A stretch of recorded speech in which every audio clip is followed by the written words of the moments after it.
This is my audience.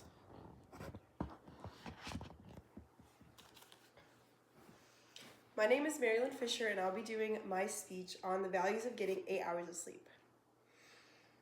All right, so let me set the scene for you. 7 o'clock in the morning, your alarm goes off, blaring at you as normal.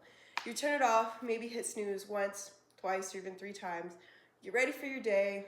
Some go to school, some go to work, some go meet friends. And we've all fallen victim of saying these 3 words. I'm tired. So why are we always falling victim of saying these 3 words? Well, it's actually very simple. It's simply because we don't get enough sleep. The CDC states that it is preferable to get 8 hours of sleep, but we can survive on 7. So unfortunately, not a lot of people are actually getting this preferable amount of sleep. Especially in college students, UGA states that most college students are only getting 6 hours of sleep. While I would like to address, there are some people who are able to survive on, say, 5 or even 4 hours of sleep. These people are considered short sleepers. So while many like to claim that they are short sleepers, only few actually are short sleepers. So I'm going to talk about some risks that are included when we don't get our full 8 hours of sleep that the CDC recommends. The CDC actually states that we are increased risk of heart failures. So these heart failures can be risk of abnormal arrhythmias, cardiomyopathy, which just means weakening of the heart muscles, or even heart attacks. Other health risks include type 2 diabetes, high blood pressure, and even higher risk of stroke.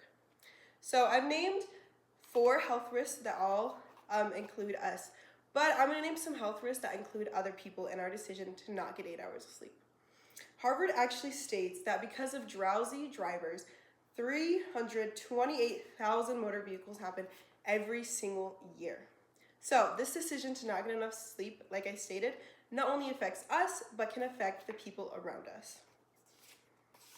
So now I'm going to list some ways in which we can get more sleep, because a lot of the times it's a lot easier said than done to get these 8 hours. The U.S. Department of Health and Human Resources actually gives us 5 tips at which we can get more sleep. The first tip is set a schedule. So this means going to bed at the same time and getting up at the same time. This helps our biological clock. What our biological clock is just our internal clock that runs on a 24-hour basis. So when we're able to set a schedule, our biological clock is able to run more smoothly.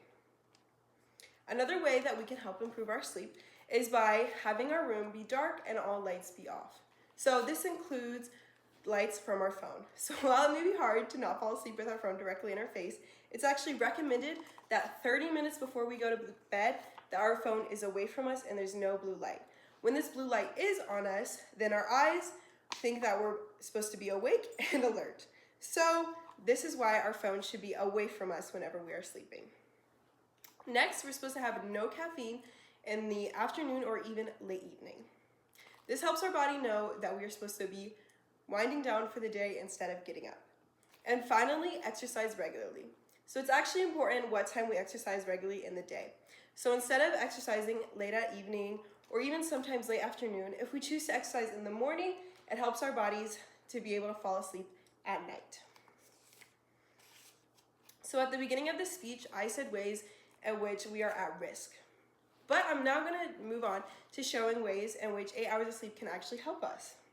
So Harvard states that when we have improved sleep, we have improved memory, which for college and high school students actually helps them academically. To add, the CDC states that when we are able to get our 8 hours of sleep, we have less sickness, less stress, we're able to maintain healthy body weight, we're able to improve our metabolism, and able to help our heart health. So all these reasons are why we should get these 8 hours of sleep to help our bodies. So now, what I challenge you guys to do is, instead of staying up to watch one more episode of that Netflix show, scroll another hour on TikTok, watch another Instagram reel, or play another video game, I challenge you to instead close your eyes, lay on your pillow, and go to sleep. Our body needs this much needed 8 hours of rest so that we are able to function this next day. So instead of saying these 3 words of I'm tired, why don't we say, wow, I'm well rested from the 8 hours of sleep that I was able to get. Thank you.